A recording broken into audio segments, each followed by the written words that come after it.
என்ன சார் கிளம்பிட்டீங்களா? இன்னைக்கு உங்க கல்லாப்பட்டி நெறைய போகுதுன்னா, அதுக்கு காரணம் நாங்க தான்னு உங்களுக்கும் தெரியும், எங்களுக்கும் தெரியும். முதலாளி குடுக்குற சம்பளம் ஒரு தொழிலாளி தொலைச்ச உயிருக்கு ஈடாகாதுன்னு சொல்லுவாங்க.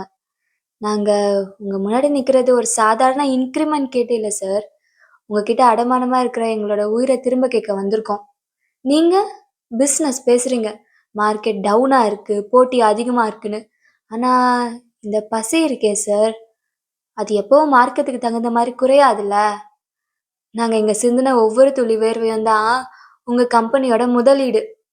நீங்க லாபம்னு சொல்லி பேங்க்ல போட்டு வச்சிருக்கீங்களே அந்த பணம், அது உங்களோடது மட்டும் இல்ல சார். அதுல எங்க உழைப்பும் கொஞ்சம் இருக்கு. நாங்க கேட்க வந்ததெல்லாம் ஒண்ணே ஒண்ணு தான் சார். எங்களுக்கு நிம்மதியான சாப்பாடு, எங்க பிள்ளைங்களுக்கு ஒரு நல்ல எதிர்காலம். இதெல்லாம் எங்களோட ஆசை இல்ல சார். நாங்க உழைச்ச உழைப்புக்கு கிடைக்க வேண்டிய நியாயம். நீங்க கல்லாப்பெட்டிய பூட்டி வைக்கிற மாதிரி எங்க வயித்த பூட்டி வைக்காதீங்க சார். நாங்க உங்ககிட்ட இருந்து எதையும் புடுங்கலாம் பார்க்கல. நீங்க லாபம்னு சொல்லி எங்ககிட்ட இருந்து திருடின அந்த நேரத்த தான் திரும்ப கேட்கிறோம். இன்னைக்கு நாங்க கேட்கிற இந்த கூலி, உங்க லாபத்த கொஞ்சம் குறைக்கலாம். ஆனா, அதுதான் சார் எங்க வீட்டு விளக்க எரிய வைக்கும். பேசினதெல்லாம் போதும் சார். நியாயத்த சொல்லுங்க.